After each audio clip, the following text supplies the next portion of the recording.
Good evening. You're listening to the Xtreme Movie Show. I'm your host, Rob, broadcasting to you from the Xtreme Studios in the Pineless Palace, just west of Orlando, Florida. I have from Central Florida, the young 20-something himself, Professor Pixel, joining me for our final review of Season 2 of the Granada TV series, The Adventures of Sherlock Holmes, starring Jeremy Brett.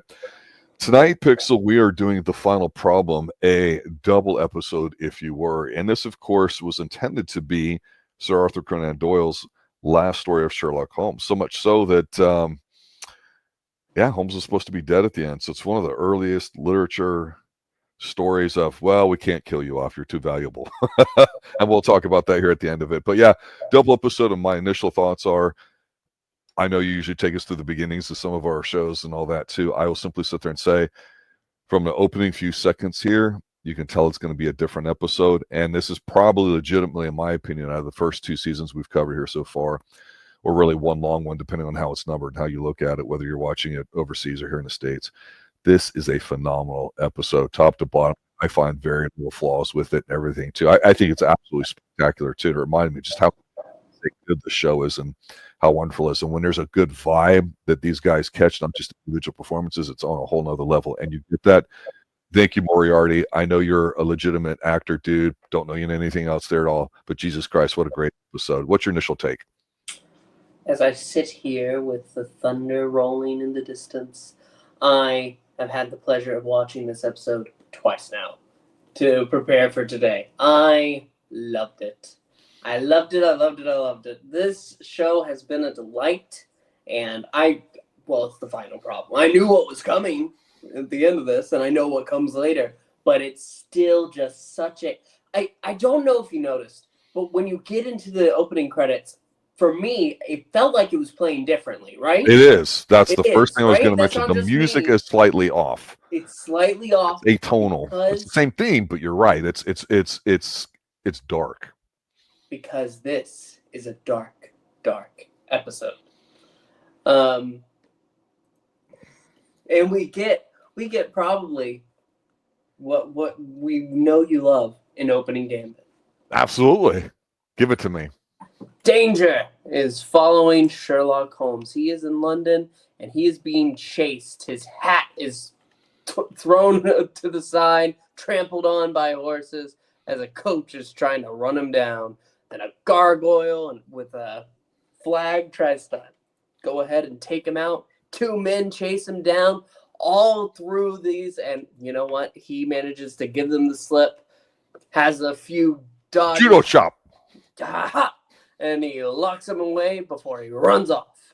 And then we get the title card for The Final Problem. And you get a little chat from Watson to us. You got the sniper lens shot, too. I'm already loving it. Very, very voyeuristic here. Yes. He's bringing golf clubs back in, if you noticed. I actually didn't notice that, no. He's been away on holiday, I guess, playing golf. And now he is returning home, but it has been forever, 4 months, since he's seen Sherlock Holmes. He went away to France for some great case he knows nothing about. And then he hears a tapping at the window on the side of the apartment. Opens it up, and what does he find? Sherlock Holmes.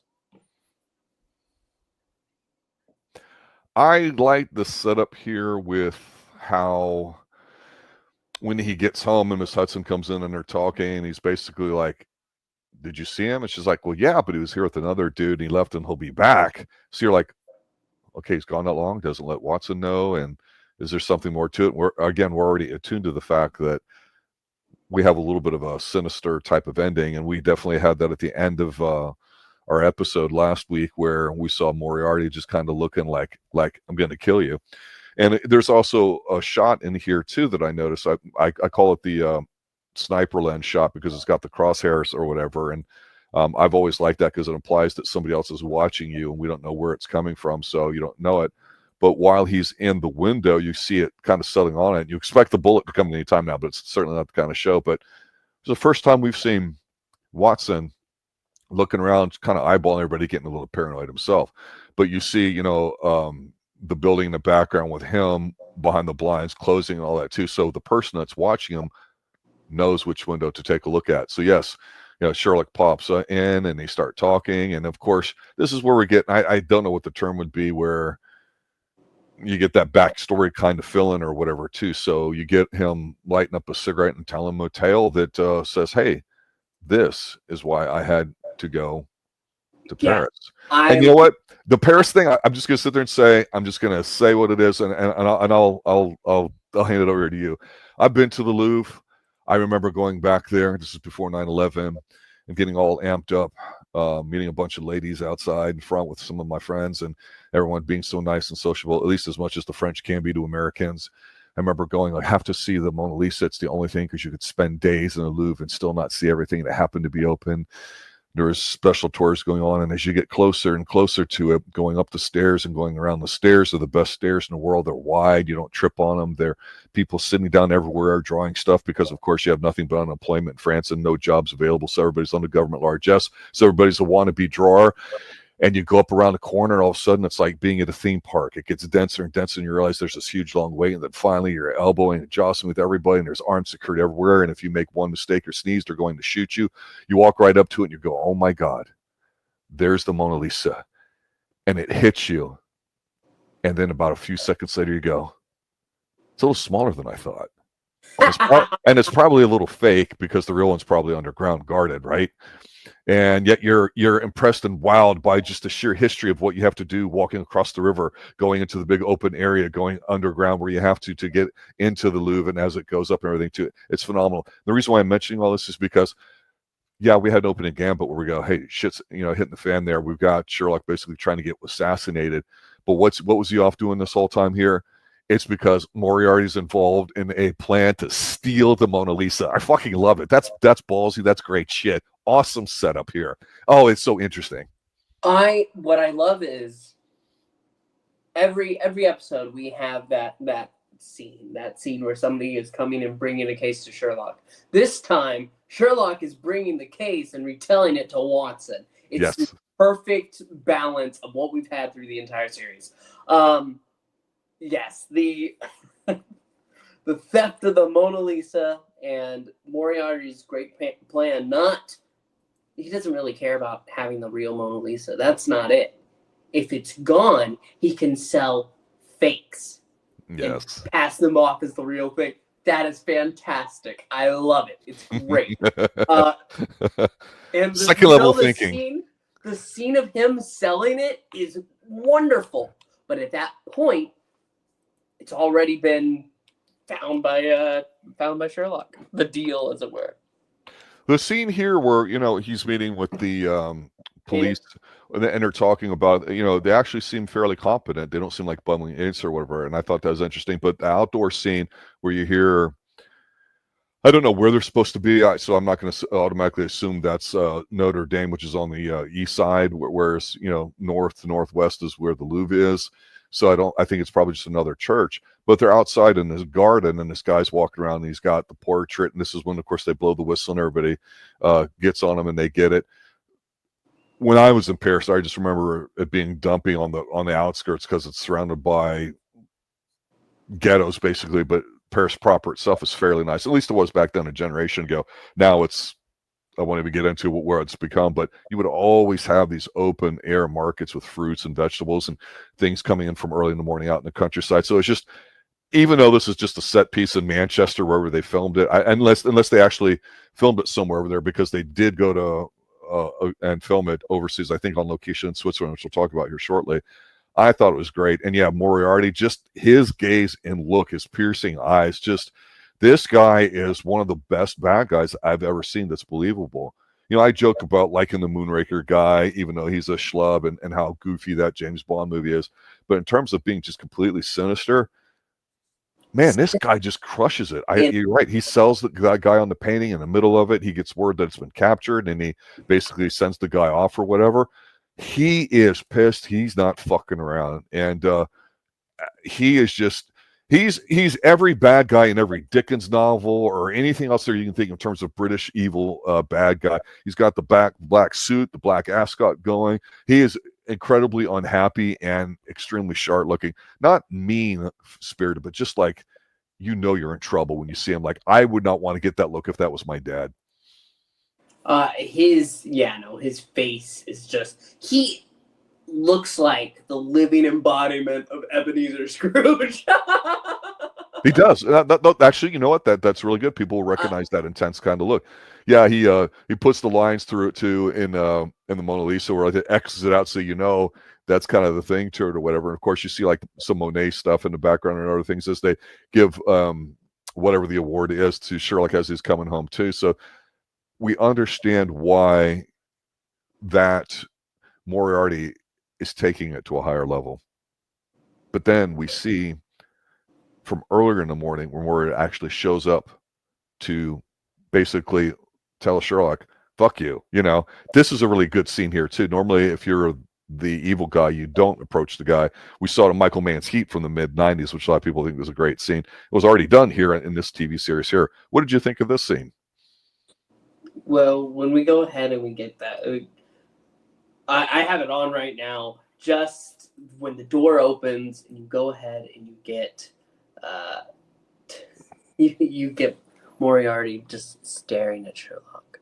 I am just completely enraptured because when he opens the door and he gives that death stare, it looks like it's going to go straight into violence. He says, "Oh, I thought you would have more frontal development." And then like it was two gentlemen just talking to each other. It's great. While he's basically doing the Sherlock thing on Sherlock, when Sherlock takes his gun out and sets it out, it's like a single shot, small barrel, probably 22, I'm guessing, or whatever. You see her right by the door. I remember seeing this and commenting on it in other episodes we've done here. You see what looks to be like waterfalls and like a hand stencil or whatever behind them as they're debating how they're going to move forward in their relationship. Yes. Because Moriarty says, I don't want to destroy you. To go ahead and use a Dark Shadows term. Yep. I don't want to destroy you. Please don't make me. Just stay out of my business. And Sherlock says, well, for the betterment of mankind, no. And they have this stare off all the way.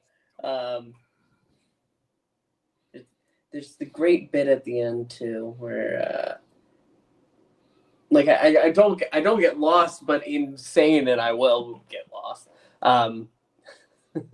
If I can be assured of the former, then I will gladly take the latter. I can promise you the one, but not the other. And the door shuts. They stare at each other out the window, and that leads to pretty much where we are now. Yeah, I think obviously we've mentioned early on in establishing the character of Sherlock that he's probably, I've suggested, on the spectrum. He's I think it's cocaine and opium are his up and down things that he would do. Of course, he would smoke. A lot of people did. I'm not really saying that's a vice or he's a drunkard. But we mentioned how Sherlock is, how do we say it? We know there's one or two standard deviations above the norm intellectually. He has a tough time adjusting with normal human people. We know he's got a great friend here. It's a bromance. It's nothing sexual at all. I know some people think of Sherlock as a queer character, and he's certainly not. I don't even think that's arguable or disputable.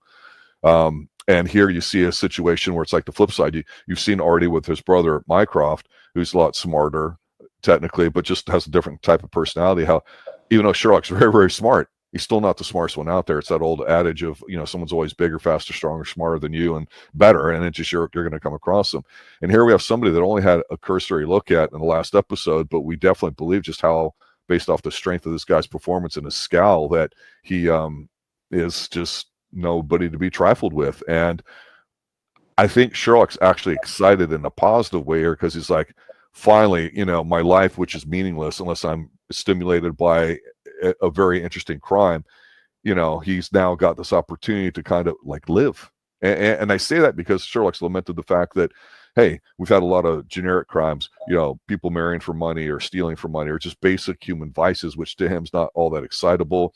And he's talked about how he thought, society today, especially middle class, is given ground for where people can now do more horrible things that they maybe wouldn't have before. We're stealing a loaf of bread or something might be evil and so on, but understandable. Here, no, somebody who could be smart can be a real bastard. And now we have this guy here.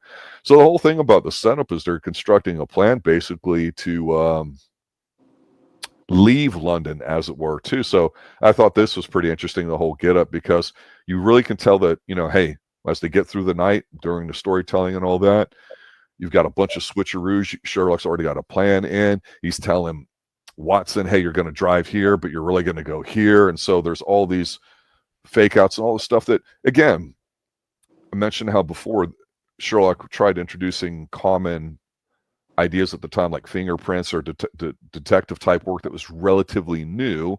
And then here you've got some of what I would call the spy game stuff here, where you send something going this way and you go this way because that's a distraction. And we've already talked about Sherlock wearing disguises right here too. So the timing of what we get to see Watson doing it while Sherlock's doing the narration of it and all that too, the voiceover work, is pretty interesting because they finally end up getting on a train and leaving, but somehow Moriarty realizes, and we don't see how he realizes, he just appears there with all the smoke and fog, and the room that he's in just happens to be Sherlock because Sherlock's dressed up as like a priest or whatever, which is kind of cool in a way too. But it does give you this impending sense of doom that they're leaving the big city, they're going over to Europe, to the continent, as it were, and really, to use an old expression, the game's afoot. I mean, shit's going down. Yes. Yeah. Actually, you've gone ahead and you brought up the one flaw in this series. Never once is that phrase used. Well, it would be later at some point with Sherlock, but that's a very famous one, so that always comes to mind.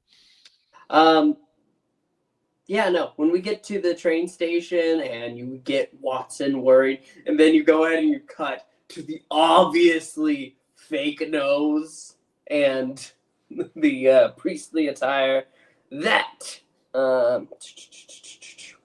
Sherlock is wearing, it's great. It's great. But Sherlock already knows it's not going to be enough.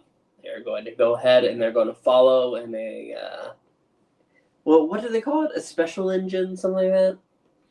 Well, they basically got off of one train to get onto another one, and they changed up what they're doing to throw him off the trail, because there's actually, as cheesy as it looks, a very tense moment where when they get off and are trying to figure out where they're going on the next one, that Moriarty had hired his own like private special cab or whatever to follow him, and he's coming around the corner following because he deduced what was going on there, and they were literally hiding behind some stuff. So you can develop tension by stuff like that doesn't have to involve guns or any of that kind of stuff. It literally is Moriarty just doesn't see him as he goes by.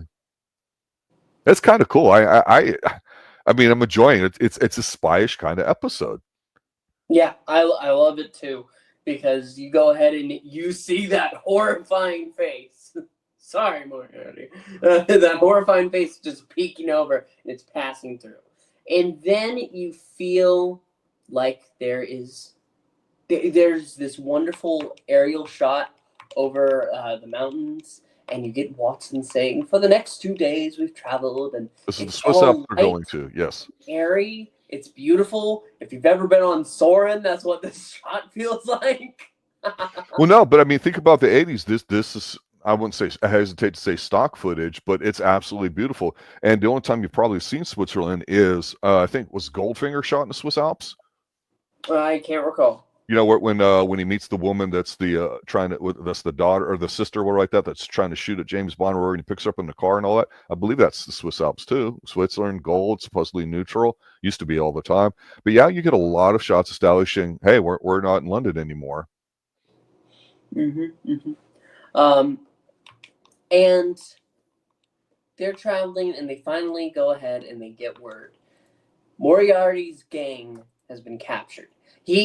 Sherlock said that they couldn't go to the boat that they were originally heading to, because that's where they'd be followed and caught. And he's like, well, Sherlock, why don't we go ahead and, Holmes, I apologize. Why don't we go ahead and just have him arrested there? No, we can't do that, because he's the big fish, and the rest of the pond will go scattering off if they don't go ahead and get them all together. But here's the thing. They capture the gang, all of Moriarty's men? Yep, except Moriarty himself. And from that point on, Sherlock has this sense of dread stirring, and he's trying to pass it off. He has this beautiful scene with Watson where he's like, I should understand if you should go back to London. I am going to be a most dangerous companion. And Watson goes ahead and says, we've been in tough scrapes before, but never quite one so tight, and it doesn't matter. He says, I will not leave you unless you order me to. It's a He's a good soldier. He's a loyal beautiful friend. moment. It's Yeah. great. That's friendship. And then we go ahead, we get to whatever the name of the hotel is, and we're approaching our end. Yeah, so I mean, they're basically just trying to win by attrition. Try to let the clock run out, basically with Moriarty's gang getting all rounded up, the people that tried to assassinate him and all that. Scotland Yard, everybody being involved on it. So you definitely get the sense of isolation. And this is a legitimate town where they filmed it and everything too. I know one or two people very closely that know Switzerland very well. When I showed them the scene, they were like, oh yeah, that's exactly how it looks. It's absolutely gorgeous, stunning, beautiful. And everybody I've ever known that's been in Switzerland tells me how gorgeous it is. Now, I'm not a fan of ice and snow and rocks falling on my head, but you know, you and I here from being Central Florida, we're used to swamps, so it's a totally different thing. But I like the fact that we don't have to go faster in this episode to get to the ending, because by the time we get the setup and all that, you know, this final episode really is basically a 2-episode episode, so it's got some extra length to it, but it doesn't feel rushed or hurried or whatever. And it's interesting because there's some shots in here where they're like at their base camp in the morning as they're moving, and like Watson's walking around, checking everything out, just like, wow, this is really beautiful, taken in the moment. And you got Sherlock over there smoking his pipe, and you get some shots where they can see off on the horizon groups of people, and they know that that's Moriarty and everything too. So what's going to happen next? I mean, obviously the evil guys are in hot pursuit. It looks like they're closing in on it. And then you get one of those, I don't know what you would call it, chance, twist of fate, whatever you may call it there, where once they get to the small little town where they're staying at, which is just absolutely gorgeous and beautiful and all that too, Watson gets a letter from the guy that's staying at the hotel saying, hey man, some lady's sick, you know, they need a doctor, blah, blah, blah. And so without hesitation, he's like, you know, hey, and Sherlock's, no, I understand you got to go and all that too. But Sherlock, if you're watching him while Watson's delivering the information on there, he's like, okay. And that should tell you that he's thinking something else here too. So my thought immediately here was, okay, did Sherlock send that to him to get rid of him, to keep him safe? I thought that was fairly blatant. But it turns out, no, that is not it. Yep. And we get this not by Watson making it at the last moment and piecing it together, really. Rather, him getting there, seeing what Sherlock was carrying, and putting together this pit in the bottom of his stomach, going ahead and piecing the mystery together before he finds a final note from Sherlock Holmes. Yeah, so when we know something's happening here towards the end of the episode, because Watson's running back to town and he's real urgent, and he sees the innkeeper at the place they're staying, and the guy's like, no, I didn't write it, or like that. He's like, oh shit, I got duped. So he's running back to where they're going, and I think it's called Reichenbach Falls, which is the actual falls. I believe that's the real falls over there in Switzerland. And I think they filmed it there. I mean, I didn't research it, but it looks like it to me. That's all I'm going to sit there and say, and I may be wrong. But obviously, this is where you get Sherlock by himself, so what's going to happen? The final problem is his final confrontation. So the whole idea here is that you've got good versus evil, plus negative, blah, blah, blah, light and darkness, or whatever opposites kind of stuff, duality of man, all that allegorical crap. And so basically you got Watson going up to the falls. And the falls are interesting because the bridge seems to be like right behind the falls, and the way it's shot during the day, it's quite lovely looking. It looks very normal. And then you see Watson running up there, and he sees the giant walking stick that Sherlock has, and he does, hey, what would Sherlock do here? He looks around and all that, and he sees some accoutrement left over from what's going on. And I will say this, I know it seems kind of silly and all that too, but you get a look at what happened to Sherlock and Moriarty right there as they're struggling and all that too. And Moriarty is, even though he's so smart, he's like got like the animal brain going over the way. He just kind of like, I don't know what the right word is, hisses at him or something like that, or growls or something. And I'm not going to say it's the best physical confrontation ever, No. but it's really about the posing that they have and the looks on their faces and the intensity of it, while you've got the falls going on there in the background. And then of course a great, I believe, camera shot of two people falling, although I think if you Kylan, you can see the ropes, but of them falling in to the end of the falls and perishing and all that too, while you got some violin music playing. The struggle isn't the story, it's the fact that we know it happens, and what's the outcome? They fall to their deaths. That's it. Here's the problem. The one problem I have. I love the shot of them falling and hitting a rock. Oof, that was nice. I wasn't expecting that. That's very Charles Bronson-esque. That's where it should have cut out before you see the dummies hit the rock. Maybe. I didn't think it looked that bad. Well, because you can tell the first part with the limbs dangling, and then they go ahead and they cut in, and it's like, oh, that's a bad. But the problem, I think if you had just cut before they hit the falls, it would have been better. Though you do actually see, at least on the second time it appeared, you see the body that's wearing the outfit of Moriarty dashed across the rocks. But you don't see Sherlock Holmes. No, I see both bodies there. Oh, do you? I absolutely do. Yeah, they fall away, and then when they hit it, to your point, the body of Moriarty seems to hit first, and then Sherlock and all that too is behind. Yeah, I think they're being lowered down in ropes, and they're speeding up the film. Honestly, it's still a good stunt. It still looks passable, and it's absolutely appropriate for, like I say, if anybody at any age watching it. You don't have to have blood. You don't have to have guts. You don't have to have their skulls cracking open and exploding and all that too. The body's landing near, and you've got the mist and the spray coming over. I mean, I really appreciate the authenticity of the surroundings that they're in with it here too. And yeah, this is supposed to have been like the last story of Sherlock Holmes in the Strand. I think the magazine that used to print these back then, and again, due to having a middle and upper class in London at the time, the #1 place in the world for the most part in terms of richness or whatever, allowed people to indulge in some secondary comforts like reading and education and all that stuff too. So now you had content that can be generated for it. And Conan Doyle basically, the magazine almost went out of business, and they basically, I guess, said, hey, for that sequel, we'll raise you some more money, and so he had to figure out how to go back and reincarnate him all too, because obviously this is not the end of the Jeremy Brett series of it. It's about almost half the episodes, not quite half. There's some they never did. Jeremy Brett would become very ill and die, I think within not even 10 years of this. So I remember watching this first season back in the 80s going into the 90s, and then when the next season came in, watching it just going, wow, he's changed, because he had some health issues and all that too. But man, what a way to end. What a phenomenal story. What a good way to do everything. Nothing's overstated. It's simple, it's effective, it's straight to the point. There's no tricks or anything about it. It's just great value in terms of being professional on a dime. Again, you may not even know who Moriarty is, but he delivers in a role. I don't think there's any overacting here. I know we've talked a lot about Brett, or I have specifically, about some of his mannerisms. I think that's intentional.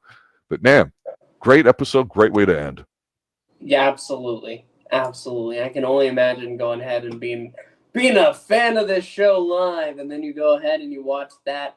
It is a terribly tragic episode in a wonderful way.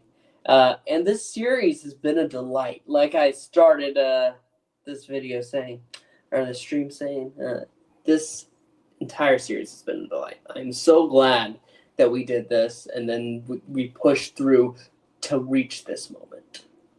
Yeah, it's to me, it's on my short list of greatest TV shows ever made, as far as me personally liking them. I could argue it's the best portrayal of Sherlock Holmes, and that may come up to different people. I know there's been current incarnations in the past generation or so of movies and television and all that too. For me, I just find it, I don't know, very Britishy. It when you watch it, it feels like I'm reading the books. It has, something like it. Even if they did it here in America and did all that, I don't know if it would feel the same. They just, probably because they filmed a lot of on location, like I say, around Liverpool, Manchester area. They got great actors, British ones, classically trained and all that too. They filmed them in areas that are older and all that. There's just something about the voodoo and the way they filmed it all together. It just works. Again, it doesn't have to be violent show. The thread of it's there. I think it takes a lot of the issues of over 100 years ago at the time that were in the public domain, as far as, like, we saw a lot of street vagrants. But you know what? I will tell you that those kids that we see in the opening bit of the Sherlock Holmes TV show here, not those kids necessarily specifically, but those ruffians, it wasn't just, some of the Oliver Twist kind of kids and sort of stuff like that were going to be in literature. Sir Arthur Conan Doyle had some, I forget what they were called, the irregulars, maybe, or the misfits or something. And that's something that I'm sure we'll get to see. And maybe that's the end of Moriarty. I guess it is. I don't really remember the TV show after that because it's been a generation. But phenomenal stuff, really good. Really glad we did it. I think a lot of stuff comes from this, honestly. It's the bromance, the detective work, it's okay to be smart. Nobody likes a dumbass, but, you can appreciate somebody being professional at what they do. This is a show that, to me, tries to take it to a higher level, and I don't see a lot of shows doing that, especially in today's climate. So I appreciate what they did here. There's no messaging in it. There's nothing about it other than, let's try to be as accurate and authentic to the source material as it can be, for better or for worse. And I think they nailed it. I think it's great. Yeah. Yep. I really have nothing more that I can go ahead and add, because this is just fantastic. I've seen quite a few adaptations, and this is definitely going to rank up there as one of my favorites. Yeah, and I think too, if you watch a movie here and there, or if you've seen older ones like Charlton Heston or Basil Rathbone or whatever, everybody has their own way of portraying it, and that's cool. And then you go like, oh, I know the story. I know this or that. Oh, they made this into a movie. Okay, that's cool. It's okay, I guess. I mean, depends on what your tastes are. But for me, there's something about watching these episodes. Well, after a couple episodes, I got the feeling of, okay, I think I know what to expect. Let's see how they choose to show it, kind of after planting seeds the first episodes, let it grow. And I think they did a great job for it. I just, the series overall, any final thoughts on what we've covered so far? I know you said you never read the books, so it's hard for you to compare that. I certainly would not. I would not ask you that. Yeah, I've read the short stories, or which most of these are based off of just the short stories. But yeah, no, they are. I mean, what more can I really say? Sherlock Holmes is such an icon, and this performance is one of the best out there. Yet I am surprised that I wasn't pushed more towards it at an earlier point, because it's fantastic. It really is. The only hesitation that I might have in going into the next chapter of this series is the fact that we lose this Watson, because this Watson has been a fantastic part of it. His performance has worked well with Holmes. Their chemistry is undeniable. Yeah, and that's one of the things that you got to take a look at. I've always said, for back in the 60s and 70s, the Wild Wild West with Robert Conrad had a great villain, Miguelito Loveless, the vertically challenged individual. I love the fact that they were smart people, investigators, I think, for the Treasury Department, whatever it was. And of course, Artemis Gordon, his sidekick, is, to me, it's taken clearly from this. I mean, so anytime you talk about like Lethal Weapon or anything that's like a buddy cop or whatever like that, to me, it comes back to Sherlock Holmes. I mean, there's probably something before it that I just can't think of right now in literature or history that has that dynamic. I just can't recall off the top of my head. So I do appreciate it. And you're right, there's going to be definitely a different doctor. If and when we do recover, because I imagine we'll probably finish this series out at some point here in the future on the Xtreme Movie Show. I at that point we can have a nice discussion about it. But until then, I want to thank everybody who's listened to the show. It's been a very popular one for us. Really encourage everybody to see it right now. It's currently on Tubi for free. The Internet Archive has a lot of the episodes. I think Tubi has, or even the Roku channel, believe it or not, if you have a smart TV that has the Roku app or applications with it, software, you can find it as well. Great color, great stuff. Phenomenal. Any last words? It's also on YouTube, and it's a pretty good scan on there, so you might as well go there. I also like scrolling through the comments. Go ahead and see what other people say, because there's love for this series, and if you watch it, you know why. Good night now. It's been very extreme. And a Sir Arthur Conan Doyle adaptation. Good night, everybody. Yeah.